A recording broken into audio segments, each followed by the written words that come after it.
program brought to you by Hudson Valley Hospital Center. Today, I have on the show two very special guests with me. I have Chef Christopher Matson from the Trump National Golf Club, and Rosemarie Panio. She's a member of Hudson Valley Hospital Center's Foundation Board. And today we're going to talk a little bit about a great event, a fundraising event that Hudson Valley Hospital Center's Foundation has coming up, Wine and Dine Around the World. It's going to be at Trump National, and that's going to be November 13th. And it's going to be a wonderful evening. We will have, the chef will be there along with about 20 to 30 other local restaurants, which will do tastings. We'll have wine, and Rosemarie will be there. Yeah. And we will have some wonderful tastings of wine and beer and a lot of different things. So today we're here, and Chef Matson has graciously agreed to prepare something for us that he's going to be doing the night of the Wine and Dine. Why don't you tell us a little bit first about yourself, and then maybe we can get started doing some preparations here. Well, my name is Chris Matson. I've been at Trump for a little over 3 years now, and I've been the executive chef for 1. But I have extenuated experience in all things culinary. Started cooking at 14, became executive chef at the age of 23, and that's when I decided I have a passion for it and something that I wanted to make my career and just not a job. So I decided to move back to New York City, which is where I was from. And I attended the French Culinary Institute, which is now the International Culinary Center. And there I received a pastry degree as well as a culinary degree. And from there, my travels have taken me from New York City to Florida to the Midwest to the Caribbean. And I just keep growing every day as a chef, and hopefully my ultimate goal is to be better today than I was yesterday. Wonderful. Well, that's great. Well, we're very lucky to have you here, and we very much appreciate it. And Rosemarie here is a very distinguished member of the Yorktown community. Not only has she served as GOP chairman in the town for many years, but she was the only woman to ever serve as a GOP chairman for all of Westchester County, and we're very glad to have her here. Thank you. Rosemarie, in addition to all this, is very knowledgeable about wines. As you may know, her and her husband Rocco own the Panio Wines and Liquors in Peekskill for many, many years. So we are very lucky to have her and all her experience in wine with this Wine and Dine Around the World. So thank you for being here today. Thank you. She's going to tell us a little bit about some of the wines that we'll have that evening, as well as what will go with what Chef Matson is going to be preparing today. So why don't we get started, and maybe we can talk a little bit about what you're going to be making for us today? Well, this afternoon, or I guess this morning still, we'll be making butternut squash croquettes, which is a very basic French potato application that's made with potatoes and egg yolks, breaded and fried. In this instance, we'll be adding a little bit of roasted butternut squash to it, just to kind of give it that a little more hardiness, a little more fall, and it's perfect for Thanksgiving, which is coming up, or any type of fall accompaniment you want to any entree. So what we're going to do is we're just going to take some Yukon potatoes. I've already blanched or pre-cut them and peeled them. We're going to boil those until just tender. I've already pre-roasted a butternut squash, as you see here, and the way this is done is you just take the butternut squash, cut it in half, take the seeds out with the spoon, lightly rub it down with some oil and some salt and pepper, and then roast it in about 400-degree oven for about 35 minutes, or until just tender with the knife. And then from there, we're just going to blend these up, mix the two together. I'm going to pipe them out. We'll bread them and fry them, and we'll be able to see a little sample of what you can be in store for when you come November 13th. Great. Well, that sounds great. It also sounds like something that's relatively easy to prepare at home, and would be, as you said, something great for Thanksgiving. Yeah, it smells wonderful. Well, it does, absolutely. So everything that I try to do here is very basic. So, you know, you can take this to the fanciest of restaurants, or you can make it in the simple grandma kitchen that we all grew up and love when we think about the holidays, especially coming up. You know, it's what always makes me feel at home is when I go home and I see the dishes from my grandmother and my mother make. You know, every year it's a staple. You know, you'd think you get tired after 35 years, but no. That's the one thing I look forward to. Plus, when I don't have to cook, it's a treat for me. Yeah. So it's like my favorite meal is always whatever somebody else makes. So absolutely. Why change a good thing? absolutely, Really? absolutely. So we have a couple of wines here today, and I think Rosemary was telling us that before that either one of these wines might go with this, and maybe you want to tell us a little bit about it. It depends on also what you're serving with it and what your personal preference. It's always the question. I always tell people, drink what you like. That's the most important thing. But we have a white from Gavi. Gavi is made in Piemonte, which is where my family lives. And I just spent a month in Piemonte, so, and visited wine country, of course. This is a wonderful white because it has a beautiful flavor. And, you know, when I'm serving wine, I always go from dry to sweet. And this goes with just so many wonderful dishes. It's not too dry, and it's also, the alcohol content is not very high as well, so it's nice to have at the beginning of your meal, as you work up perhaps to a more robust wine. So this is slightly chilled. I don't serve it too chilled because you really lose a lot of flavor. You can almost see a little effervescence, although it really isn't, just very slight.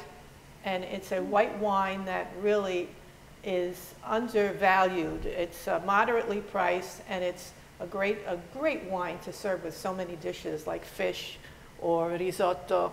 Of course, I drink red wine with my risotto, but that's, you know, my own particular taste. I mean, that's really what you should do. You should drink what you like. So, chin chin. Chin chin. So why is it that you start with the drier wine? Is it because it's a more delicate flavor Yes. and the sweeter will sort of overshadow it? Absolutely, and your palate, you know, needs to progress as you're. When I plan my meals, I plan according to people's palates. You know, what are they tasting with this? Am I serving a balsamic, so I have to stay away from certain things? Am I serving a butter sauce? Anything that you make with a butter sauce, of course. This is an excellent wine to serve very with buttery. that. Yeah, it is. Yes. So. Very good. Very good. Are we going to be having this wine at the Wine and Dine? Is this going to be one of the wines we're going to have for sale there? We're going to have our wines from around the world, places like Piemonte, southern France, Spain, Chile, various South American countries, Argentina, which has been making wine for a number of years. And this year we've added a little niche, shall we say, our Napa Valley. We're bringing Napa Valley in this year to demonstrate to people that we've come a long way in California and America in making wines as well. And so we're adding microbreweries for those who have a passion for that, and a few very special vodkas as well. So it's an incredible selection that we have, and the food is wonderful, and the wine is great. The company is terrific, and there's just a feeling in the air that night of people enjoying. Now, we do taste. We don't drink every wine. Right.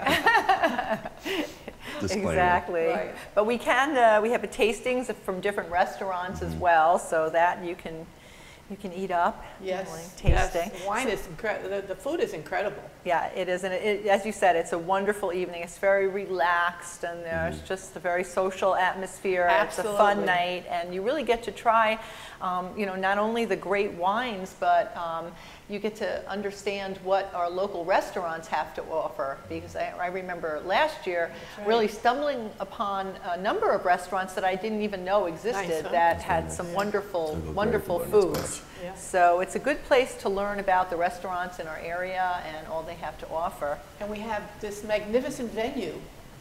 That's right. Trump Golf Course is just such an incredible venue. We have gotten to know everyone there, chef as well as others who work there, and it's just like a big family party at this point. So we're very happy that we have this venue. Right. No, absolutely. So what's it like being an executive chef at Trump? What types of events do you have? Well, we do all kinds of different things, you know, from member events, bar mitzvahs, weddings, special events, business meetings, you know, just name a few. We've done some food truck events for our members. You know, I have a tapas bar mitzvah coming up next weekend, which is, you know, everything is little tiny courses. Oh, that's incredible. It is, and, you know, it's trying because, you know, we try to, the reason I came back to country clubs, I have 11 years in country clubs, 10 years in regular restaurants.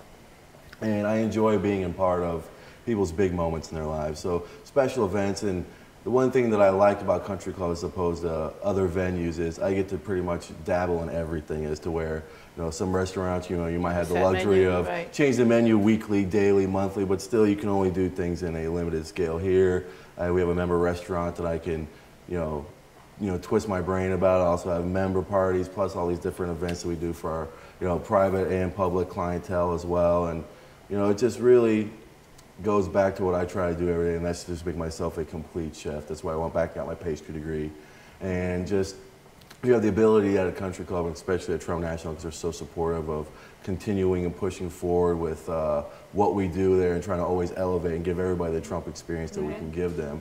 It just gives me a perfect venue to be able to try to put all things culinary and all things creative into one vessel, and you know, I get to throw it into a melting pot and see what comes out on the other side. So it's very fun. That sounds like a great experience. It It's a is, beautiful yeah. place to It work. is.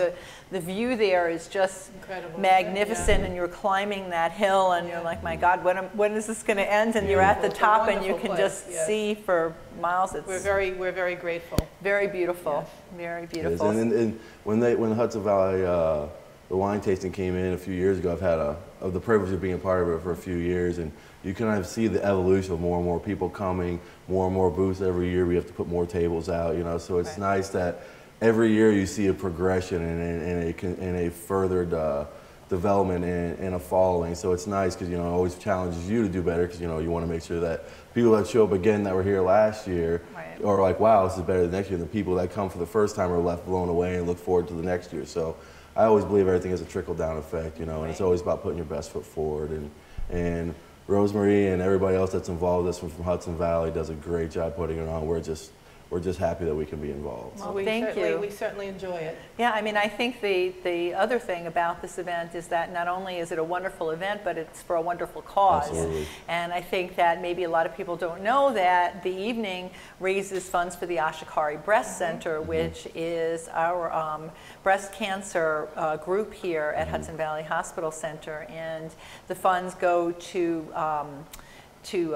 underwrite the education and research that goes on. We have a breast symposium or a cancer symposium that we have every year, where we bring together doctors, you know, from all over the area to discuss the latest, you know, in the treatment of cancer. So it's really a very productive day, and, you know, really great for the physicians and also for the patients. So we're very grateful that we're able to raise the money for this. Yes. So I don't know, how are we doing here We're with doing our close. We just need about potatoes? a few more minutes, and then we'll go ahead and commence our magic. Well, that sounds but good. it's, Maybe you could tell us a little bit more about some of the other things that you're preparing for Yes, that night, because I know that it's absolutely. not just going to be the No, butternut it's squash croquette. It's not going to be, but this will be prepared with the sage beurre blanc that we also pairing with this at the venue. I'm not doing that today. We're just showing you the croquettes. But also we're doing petite lobster rolls, which you make that are very nice. Delicious. They'll go great with Rosemary's Right. White that you had Yes. here. And then we also have what we're doing, carved New York strip as well, just for the people who want some sustenance and some The beef. meat lovers, you huh? can't do something without red meat, you know, heaven forbid. So, and it'll prepare beautifully with Rosemary's bringing the reds. And we also will have our own Trump wines available for tasting and purchasing as well. And, you know, we'll have some information about the club if people like to come and visit, because a lot of people are unsure about the things we offer. You know, a lot of times people come in for weddings and I'll ask how they hear about us, and they weren't sure that they can come in and have an event at Trump National. And, you know, I am all about trying to give the Trump experience no matter what budget, because we will go out of our way to make sure that if you're paying, you know, if you ever come in with a fixed budget for a wedding, I want to make sure that your wedding leaves top notch, because again, that's why I came back to Country Club. So that way, 20 years down the road, if they see me, And it's a they might challenge, remember, right? Yeah, it's a exactly. challenge. They might remember Yeah. a face like, you did our wedding. Thank Yeah, you so much. right. That's the Well, best flattery, you know. That's So, nice. so and it's nice, and it's just, you know, something I've always done. You know, is cooking. You know, probably learned from my grandmother, my mother, who. Didn't we all? Yeah, exactly. And you know, it Right. kind of took to me. My father didn't really like it so much at the beginning, 'cause he was a Marine, so he wanted me to go one way. I went the other way, but now he loves it, because everybody comes, oh, your son's a chef. Oh my God, now it's okay. But before it's Right. like, oh, you want to be in the military. But you know, it's funny how things change. You know, now with food being so, with the internet and television, everything else, food is so accessible now. People are much more into cooking and preparing foods.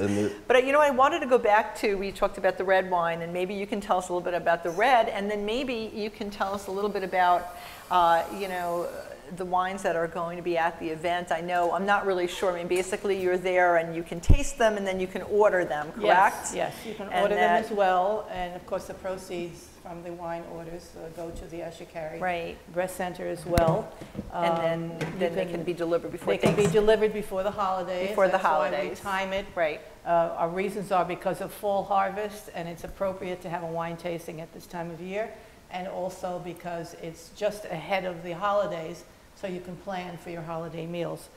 Today I brought a Rosso di Montalcino. Montalcino is a town in Tuscany. It is probably the most famous for its Brunello di Montalcino, which is a very, very great wine, one of the world's great wines. This is what we call the second wine from the Brunello, which is a sort of a second press, and it's got a wonderful flavor. It's a little higher in alcohol content, as most of the reds are, than the Gavi that we served previously. But we opened it ahead to give it a little bit of airing. It's not a particularly full-bodied wine. It's kind of velvety, and it's going to go wonderfully with those New York strips that you're going to be serving, absolutely. But we will have many, many wines, red and white, and dessert wines from around the world. So we're going to, it's almost a teaching session, if you will, if you go from one station to the other and talk to the people who are serving the wines. You'll learn something about how to serve them, how to drink them, all of that. So it's almost a little wine course in and of itself. That's great. As well as food. The food is just absolutely incredible. So once again, cheers. Salute. This is what I was waiting for, the red. Joy, as you can see, we served it in a larger glass. White wines don't really need to breathe as red wines do. You need to give them a little room to breathe in. See, I'm learning all this. And of course, open your red wine a little bit. As you serve it, don't wait until you're going to serve your wine. I open my wines when I'm starting the meal, especially the red. Of course, the white I give a slight chill to, not too much because you ruin the flavor, but enjoy this wine, it's wonderful.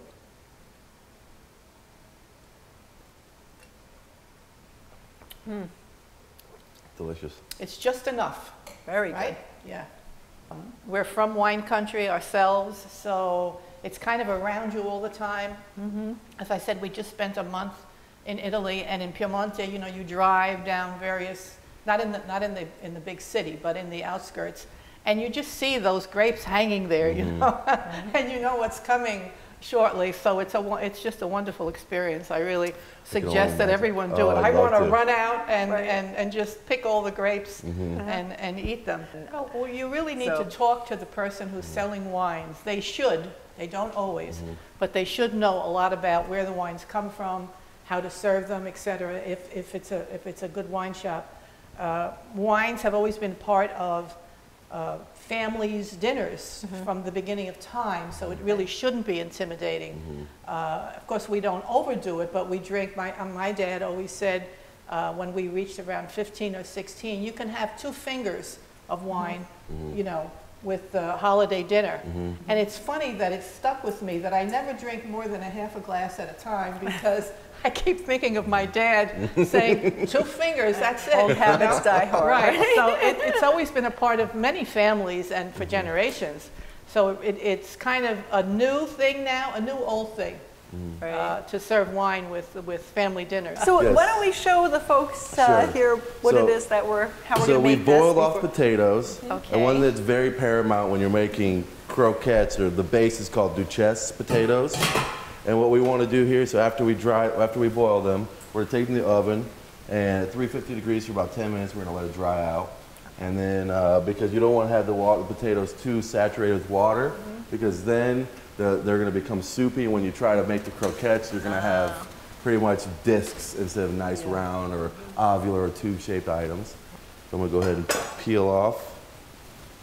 So that comes right off of there. Comes right off right after you roast it. It's very easy to remove. And you roast it in what temperature? About 400 degrees for about 35 minutes. And then once that's done, I pull it out and let it rest, and then I'll cook the potatoes typically, just so these are a little more manageable. When this comes out of the oven, it's so viscous and there's so much sugar in it that it kind of becomes a little hot. So what I'll do is then I'll just chop it up a little bit just so it breaks up a little easier with potatoes.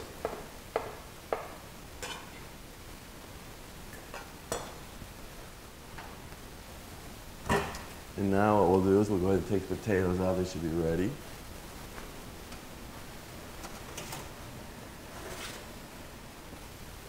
I guess the same thing would apply if you were making potato gnocchi. Absolutely. To dry out the potatoes. Absolutely. So that you don't get them so soft. Exactly. That, I usually put mine in the freezer for a while. And then, sure. Oh, and typically, what I'll do as well is after this, I'll freeze them after I make my shapes, just because they're a little easier to handle and bread instead of just being so soggy. Yeah, exactly. And while they'll hold up nice, it just makes it a little easier. So what we have here is we have the potatoes and the squash together. And the only thing I'm going to mix into there is 4 tablespoons of butter and 4 egg yolks. And then what we'll do from here is I'll add about a tablespoon's worth of pepper and a tablespoon's worth of salt.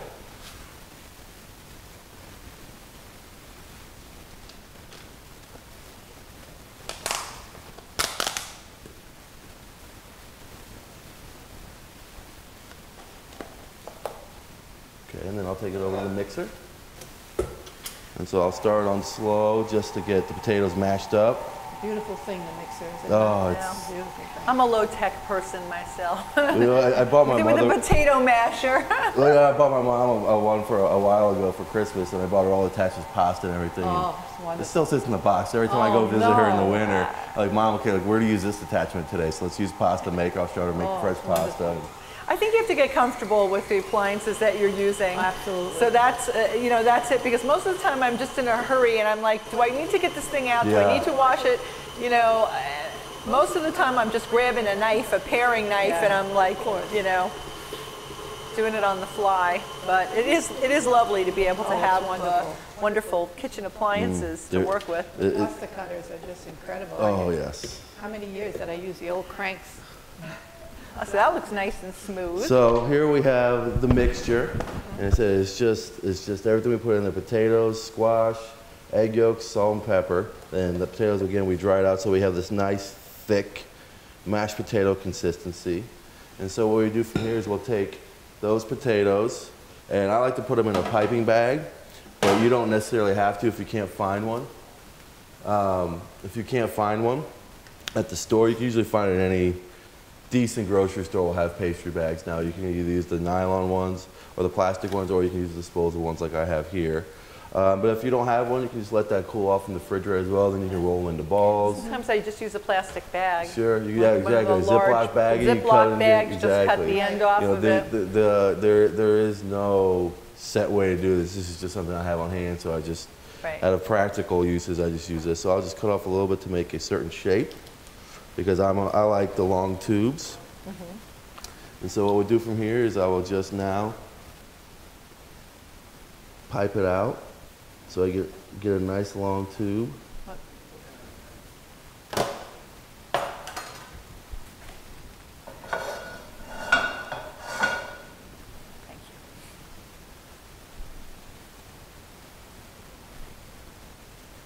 And then from here, we'll just take this right over to the freezer.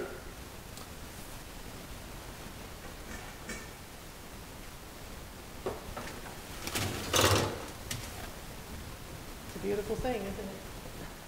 And then, after they're frozen, I'll go ahead and remove them. And these, I made them a little flatter because today we are going to pan fry these instead of deep frying. Now you can put a pot of oil down on the stove and bring up to 350 degrees. You can use a pan, or you can use a deep fryer if you have one at home. So I'll usually cut the ends off because I like to have everything nice and flat and symmetrical. And at about 5 centimeters or 2 inches, I like to cut them out so that you have a piece about that big. And when you're done, you'll have a bunch of shapes like we have here. And from that, we're going to do the traditional breading method, which is just flour, eggs, and breadcrumbs. So what we'll do is you take this and you'll first just put them in the flour, roll it around. You want to pat off any excess that you might have, so that way the egg will stick nicely to it. Roll it around in the egg.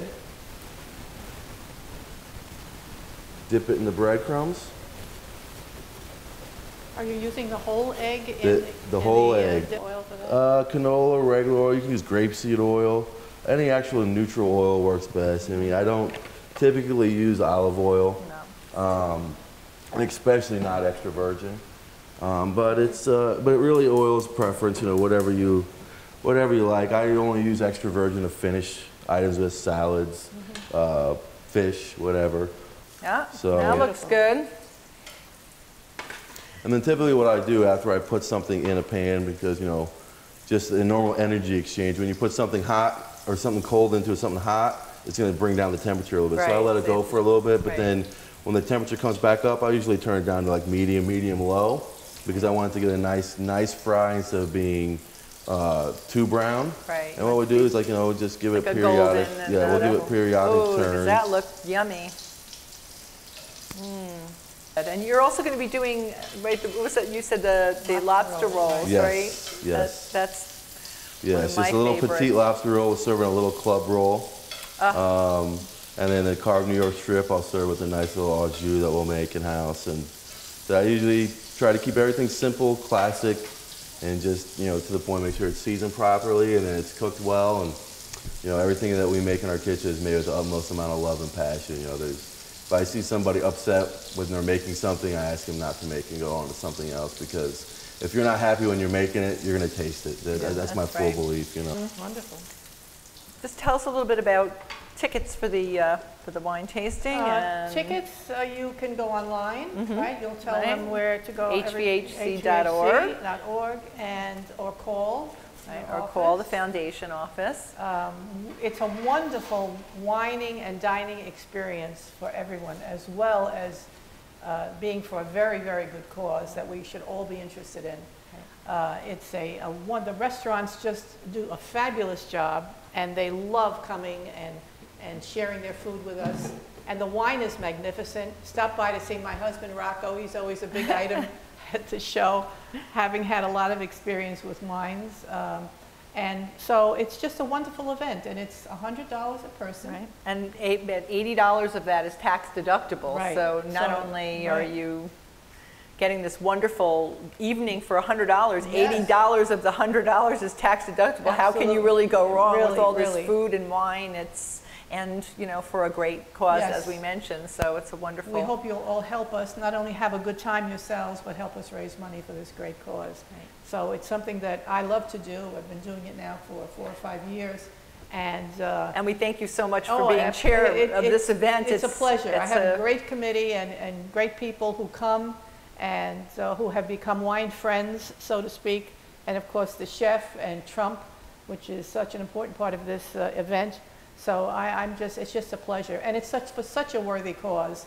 So every year, as you mentioned, every year it gets better. It does. Right. It does. And gets bigger and better, and more people, word gets out, and more people come and enjoy the wines and purchase wines for the holidays. It's just a great event. Thank you so much for being on the show, and thank you for preparing this. I'm going to have a taste of it a little bit later, and maybe I'll even finish half of this glass of wine for my lunch here. So thank you again for joining us for Health Smart. We'll be back next month with another topic and some other guests. Be well.